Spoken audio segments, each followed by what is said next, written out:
Color guard, rest your firelocks. Slow it down. You wait for the drum beat, guys. This is the first time. Round your firelocks.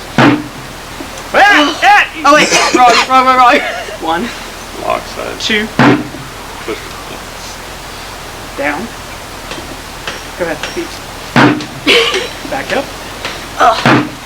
Wait for the back up. You gotta wait for the beat. You gotta hang down there and then you bring your foot back.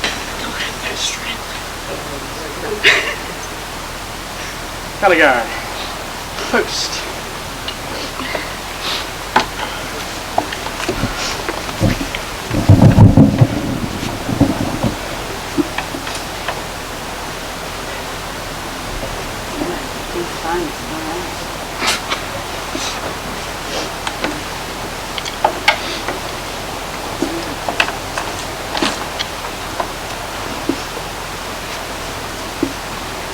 Probably gonna have to spread out the clip.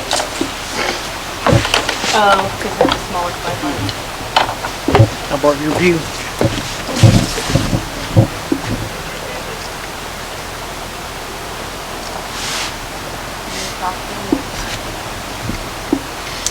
This is pretty neat up here.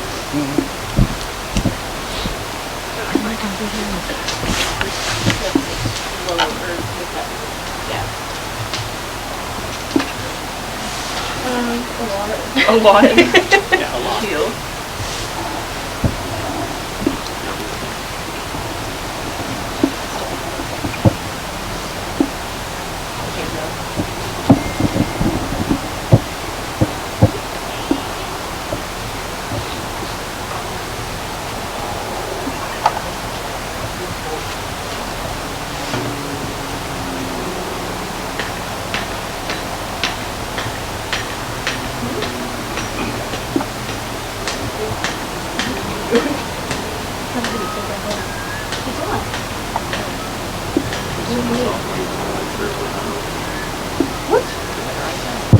We'll have to make it longer, slower.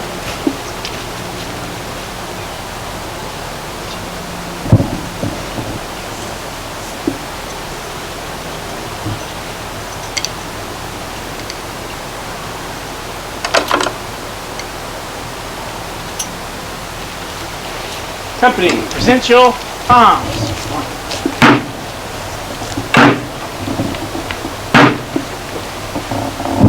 God save great George our King. God save our noble King. God save the King. Send him victorious, happy and glorious, long to reign over us. God save the King.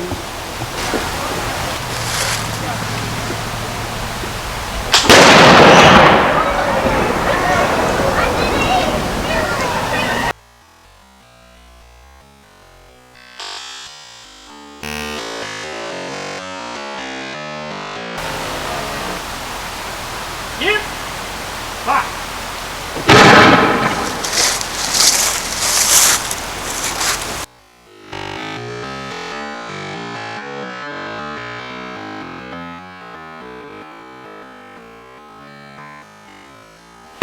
Wheel of the Rat Bike Company, march.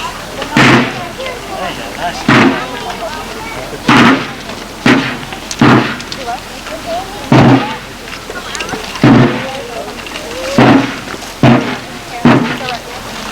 Company, halt!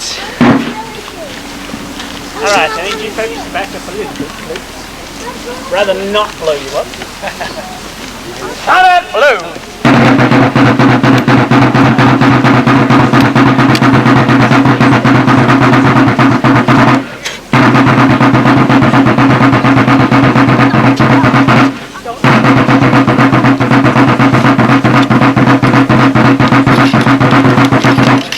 Guys?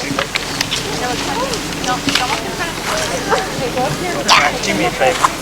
Once you get there, come back to the shoulder. It's to the left. Yeah.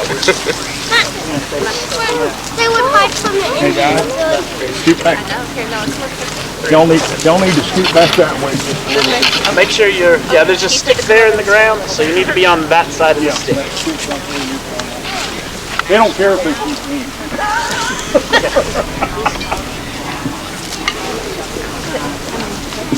No, on the other side of the stick.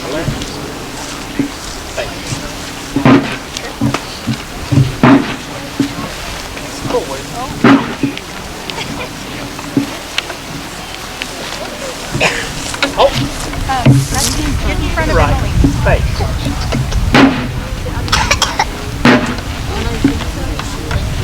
Chris, right? Mike, you want to go up there and watch them shoot the gun? Hey, ready? You see?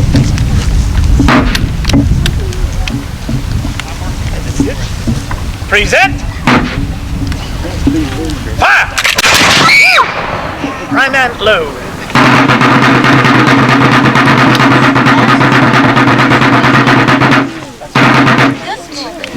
Alright, what we're demonstrating for you is what we call volley fire. That's when all the soldiers load at the same time, and then they all shoot at the same time. Now, standard company of soldiers is closer to 100 men, so we would have more soldiers than we have out here for you today. They could be in either 2 ranks, which is 2 rows like we have them right now, or 3 ranks. If we had 3 ranks, the front rank would drop to the knee before we fired, and all 3 ranks would fire at the same time. With just 2 ranks, both ranks remain standing and do the same thing. The gun we're using is called the Longland Pattern Musket, or the King's Arm, will be later known to you as the Brown Bess. It is a 75 caliber smoothbore musket. It has no rifling. It shoots a 69 caliber ball. We are just shooting powder. We are not shooting balls. Because, well, that would be rough on your cars in the parking lot. Alright? So, we can shoot 1 of those balls at a time, 2 of those balls at a time, or 1 of those balls and 4 pistol balls at a time. So it is possible for a 100-man company to throw 500 projectiles downrange in a single volley. Mike, ready? Stand by. Ma'am, we're getting ready to shoot. Unless you're French, you need to come this way. French.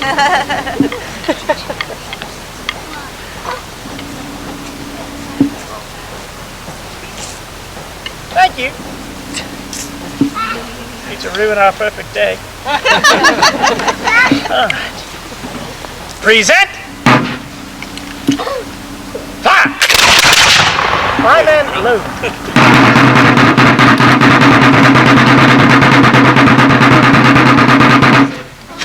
So, we can volley fire. That is the typical standard fire of the European army at the time. That would be the British or the French. They're going to march out facing each other and shoot into each other like you've seen.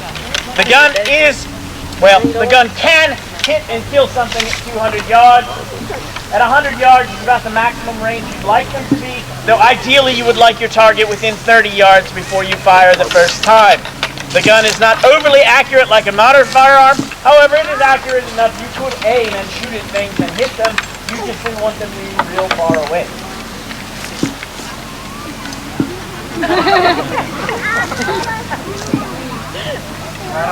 Alright, so what we will do next is fire 1 more time, and then I will have one of the soldiers come where they can see them a little closer and see what they are doing to load and fire the gun.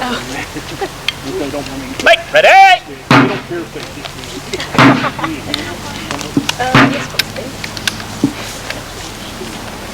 Present. Fire!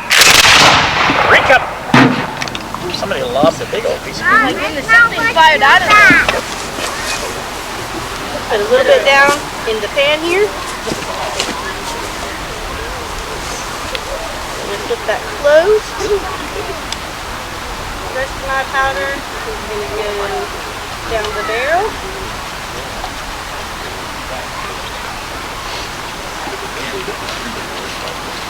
Take my rammer. Pack it all down.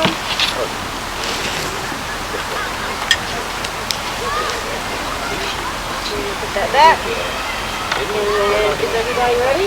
Yeah. Yeah. All right. Everybody ready? Yeah. All right. Giving fire! And that's how you fire a musket.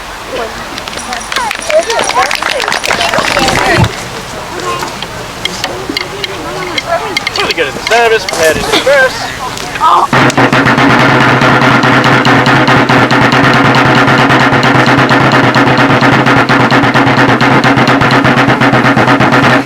God save the king!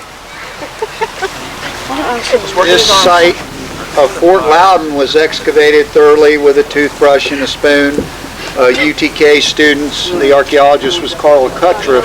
So we have a phenomenal amount of information about this particular site, but they did what they call a survey of the Cherokee towns, and there's some great pictures up in the visitor center if you haven't been in there of the excavations. They're aerial photographs.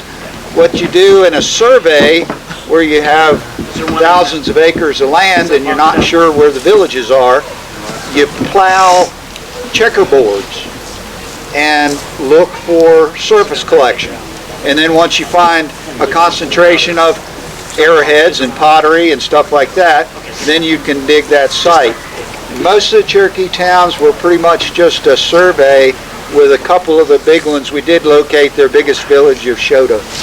I'm just killing time for you, man. I know, we're ready to go. I was just letting you talk. You were doing a wonderful job. Well, I always fill in. All right, what we're going to do is demonstrate. First, we're going to fire the 3-pound gun. After that, we will demonstrate the loading and firing of the wall gun or rampart piece, which is this large musket behind me. And then we will demonstrate a second time the loading and firing of the cannon. So after the first shot, don't run away. There will be more. I am ready.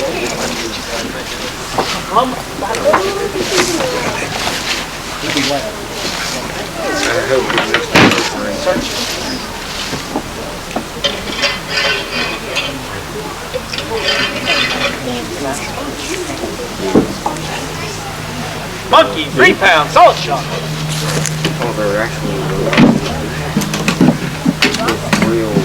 Now they're calling the runner of the powder monkey. That's actually a naval term.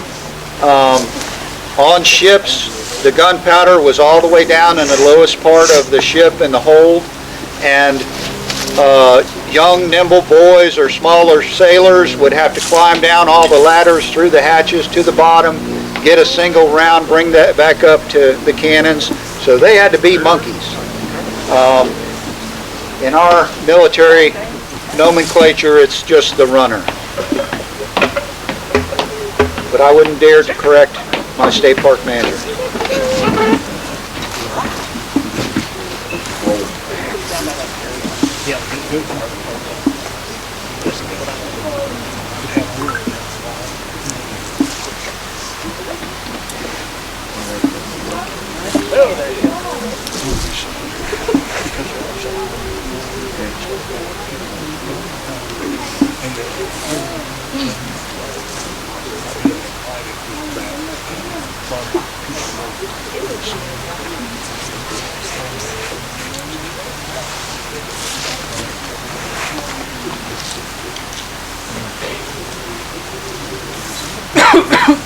Our runner today is my son Samuel.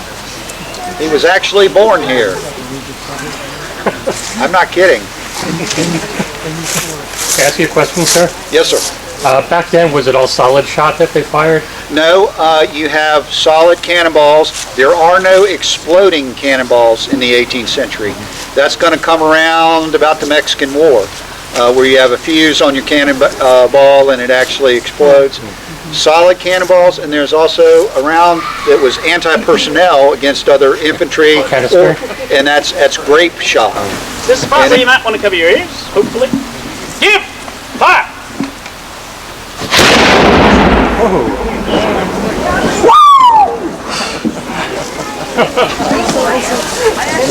Now that 3-pounder would have a range of about 1,200 yards, so we could probably hit your cars down in the parking lot. Okay. But fortunately, we're just using powder. There are no car alarms going off. probably destroy a car. All right, so that's a single shot, as the good Private Humble was telling you, that obviously when they're shooting at someone that's attacking the fort, they're shooting much faster. It's not as slow. They're not doing some of the steps over like we do. We're more concerned with the safety of the cannon crew than we are about shooting fast. There's no Frenchmen coming up the hill, so we're not overly concerned about that. Now, the gun we're going to demonstrate for you now is the wall gun or rampart piece. It is a 94 caliber smoothbore musket. So you can look at it as your largest form of musket or your smallest form of artillery, depending on how you want to think of it. It typically fires a single large projectile, almost an inch in diameter. And the whole gun was designed with the idea of shooting at the enemy's carriages they had their artillery on and breaking the axles or knocking the wheels off of it so their cannon ends up in the dirt, which is much harder to use. You ready? Firing wall gun! As you can see, it has a bit of a report on it as well. We're firing 500 grains of powder, so if you're not used to using guns, what that means is compared to the muskets we shoot during our musket demonstration, this fires a charge about 5 times greater than that. You could obviously fire it at people as well. You didn't just have to fire it at inanimate objects. However, it's a big gun. It could be loaded with smaller shot and used like a big shotgun. It was used, they used at least 2 of them during the American Revolution, and depending on whose stories you read, it was the Hessians using it against the Americans or the Americans using it against the Hessians. But whichever side was using those 2 guns disassembled a barn on top of the other. So the gun is an effective weapon to tear things apart without a doubt. Disassemble a barn. All right, we did all that done. We should begin. Yeah, no, that's good. We did it last time. That's why I was. But Flint's working good. You ready? Firing wall gun!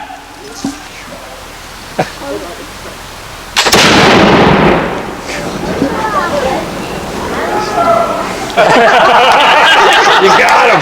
Yeah, got the Frenchman that time. Feeling better about this whole thing. All right, so the way the gun works is first we take the person with the soldier with the thumb stall. They're placing their thumb over top of the touch hole on the top of the cannon, effectively sealing off that tube so the air can't pass easily through it. We then take the worm, or the screw, which has that screw-like device on the end. You're running that down the barrel, and its claws are going to catch on anything left in that barrel from a previous shot, or in our case, the bottle or rocks. Children push down the barrels occasionally, so we know that's in there.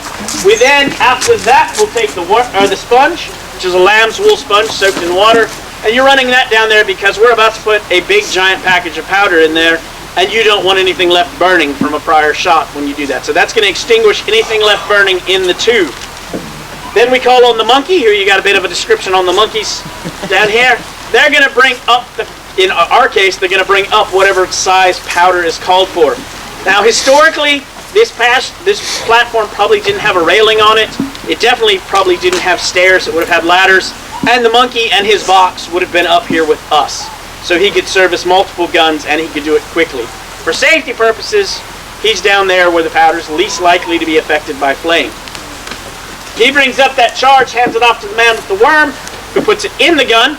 The man with the sponge takes the opposite side, called the rammer, and rams that cartridge home, or slides it all the way in and tamps it into the end of the barrel. The person with the thumb stall then takes their little pick, and they're going to push it through that touch hole at the top, busting open the powder inside the barrel.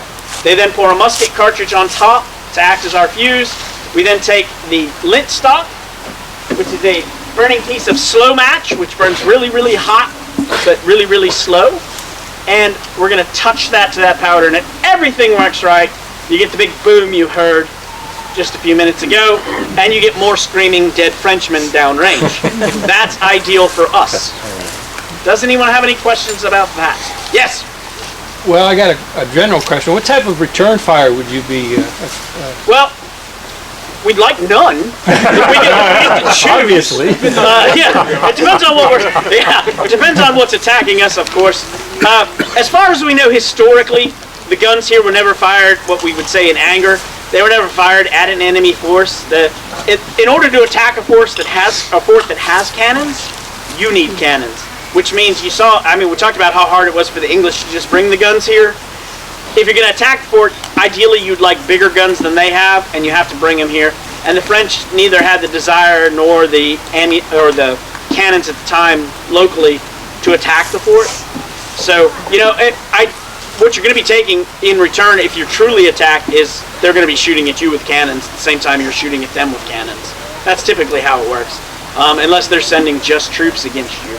So, we do know that at least one of the cannons blew up in the fort. That's one of the questions that comes up a lot, is how fragile are the cannons. During the salute of the King's birthday in 1758, the Corporal Hill, who was in charge of the artillery at the time, fired one of the swivel guns in honor of the King's birthday. It exploded and removed half his face. He lived for 2 more days, which I'm sure were just wonderful 2 days, and then he died here at the fort. So he's one of the soldiers by name we know was buried here at the fort. Another thing never found in the archaeology was the cemetery, so he's out here somewhere. But it was not uncommon for iron guns to explode if they were poorly charged, poorly maintained, or just really old. Yes? Are you guys actually lighting that thing? Yes, it's really lit. Oh. Yes. How do you build it? How do we build it? Well, the wooden carriage we can build. The gun had to be made at what we call a foundry, and we don't know where these guns came from. This gun was made in America, but the original guns, we don't know if they were French, Spanish, or English. The governor of South Carolina bought them at a second-hand store in Charleston, and then had them shipped over here, and as odd as that sounds. To make it even worse, is he offered to pay for what he offered the second-hand store owner for them. The government never paid, because by the time he came to collect his money, the fort had fallen, and they said, we don't own the guns anymore, so we're not responsible for them. So they didn't pay him. They also, as a result of that, the trader who brought the guns over the mountain was offered what would have been about the equivalent of a lifetime salary for a private soldier just to bring the guns over. Yeah, they reneged on that too, because they didn't own the guns anymore. So it doesn't always pay to take a note of credit. Any other questions? Yes? Are you supposed to be shooting that? Am I supposed to be shooting that? That sounds like you want me to shut up and do more shooting. But it was very polite of you to say it like that. Yes, we are supposed to be doing more shooting. Are you ready for me to do more shooting? No? All right, man the piece.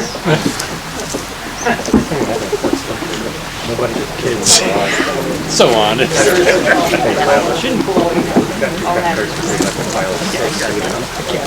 One of the guns exploded and killed a guy. The only fatality in the shelling of Fort Sumter.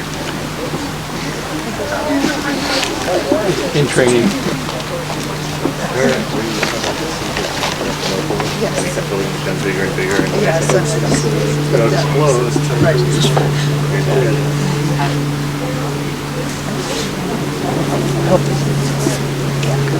Search. That's what it was.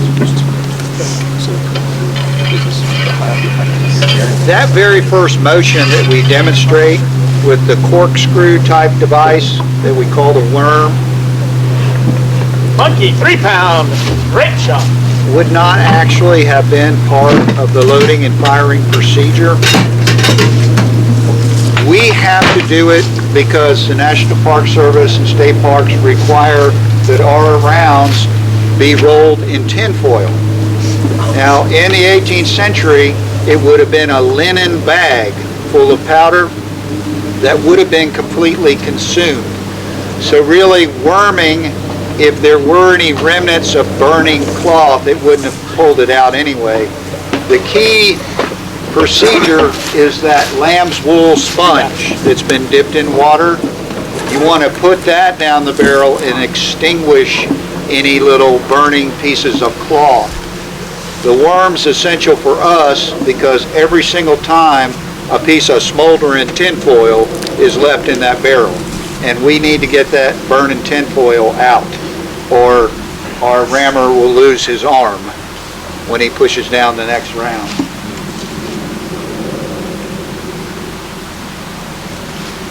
I don't want to forgo that procedure just because they didn't do it.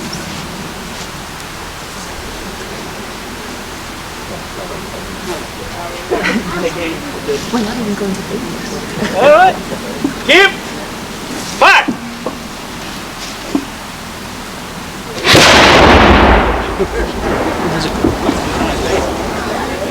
You see the kickback?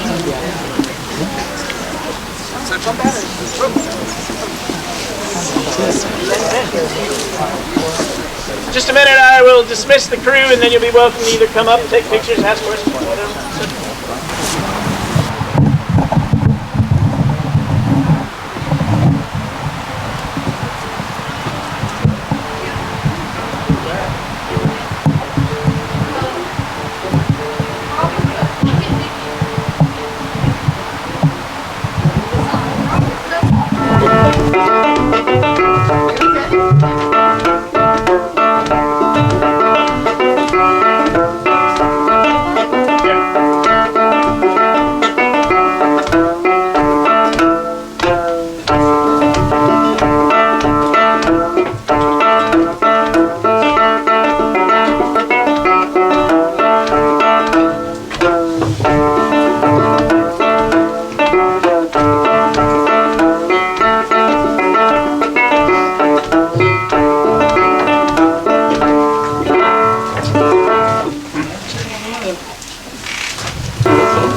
Perspective. I'm not one of them.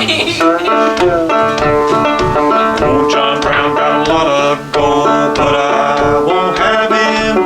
I'm too young and he's too old with his brogan boots and leggings.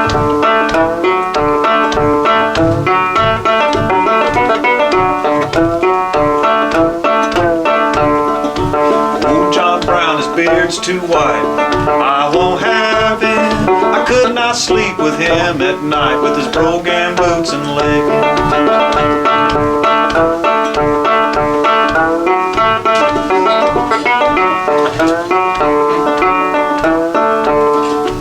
Mother made me ask him home, but I won't have him. I asked him home and he gnawed on a bone with his brogan boots and leggings.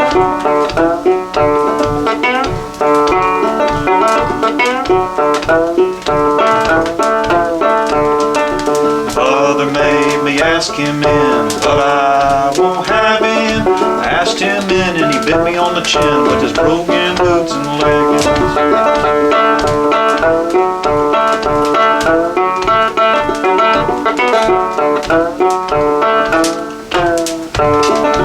Mother made me sit in a chair, but I won't have him. I sat in a chair and he run like a bear with his brogan boots and leggings.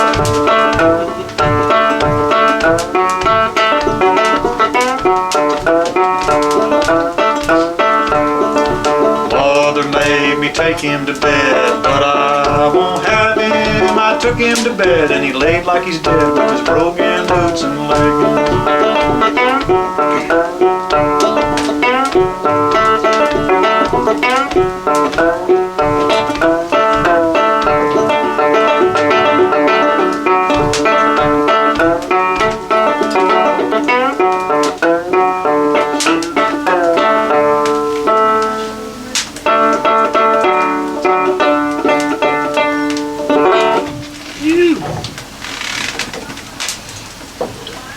That's an old song and she's making all these jokes. She keeps making fun of him for wearing leggings. So I think it's probably when leggings are starting to go out of style. Yeah, late 17, early 1800s song. Well, You still saw leggings being worn up to about the Civil War, actually. yeah, I mean, Just yeah. the further west you went, the more often you would see it. Makes me wonder. But by the 1800s, I mean, then breeches are only being worn for dress wear. Yeah. So like the 1830s. So I think that's an Irish song. That song's got an Irish title that I can't pronounce, and they still, it's sort of in the Irish realm. But then I found a recording from the 1960s of a lady from East Kentucky singing it in the 60s. She sang all those funny verses. You know. But you can hear Irish bands will sing that by a different name. There's several different names. well, the term brogram actually comes from Ireland, Right. Scotland, anyway, with the sheep being on roads. And people sing it different. Some people just call it boots and leggings. Some people call it shoe boots and leggings. I've heard her sing it, Brogan boots and leggings. Yeah. Some people just say old boots and leggings. It's always with the leggings. It's kind of making fun of him for wearing leggings, I think. Yeah. Like, he's so old, he's old-fashioned. Yeah, he's wearing still wearing old style clothes. Old-fashioned clothes, yeah.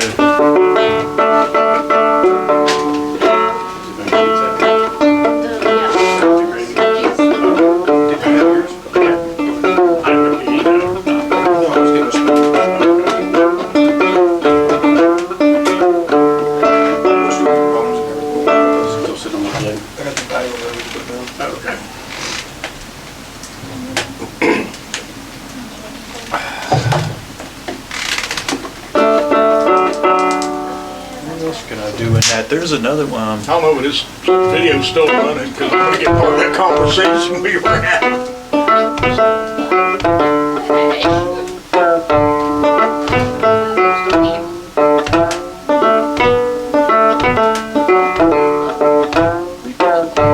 It's high upon Highland and low upon Tay. Bonnie George Campbell rode out on one day. All saddled, all bridled, and booted rode he. Home came the saddle, but never came he.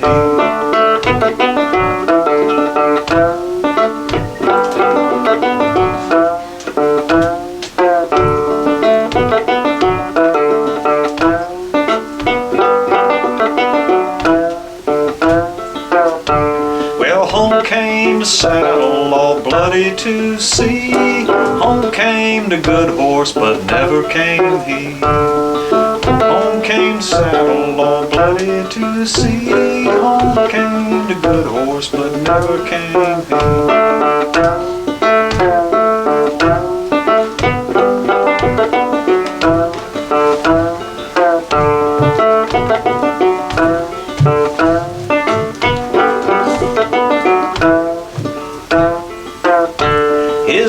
Came inside to escape the night air. She sat at the table and wept in despair. My barn is unbuilt and my child is unborn, but Bonnie George Campbell will never return.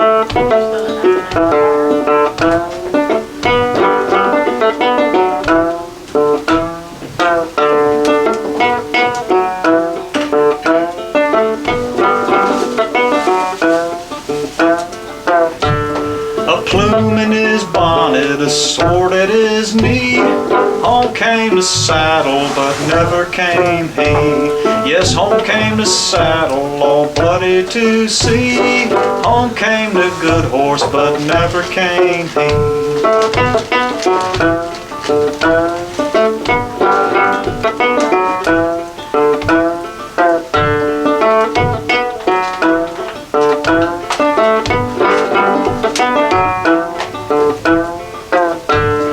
High upon Highland and low upon Tay. Bonnie George Campbell rode out on one day. All saddled, all bridled, and booted rode he. Home came the saddle, but never came he.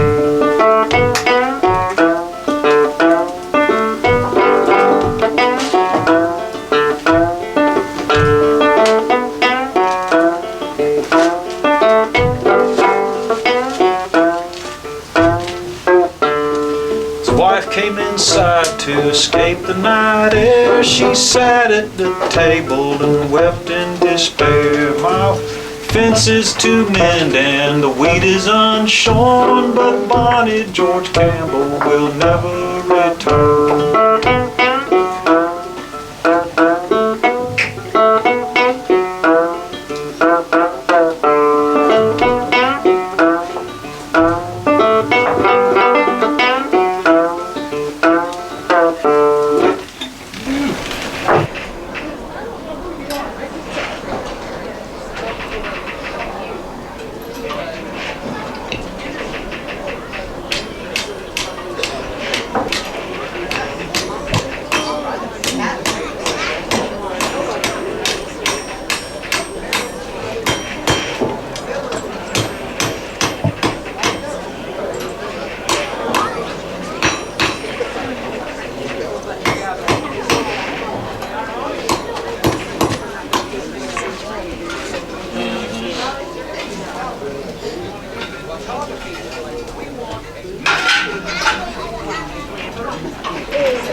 I know fire in the oven. I got what you're doing now, but at the moment, huh?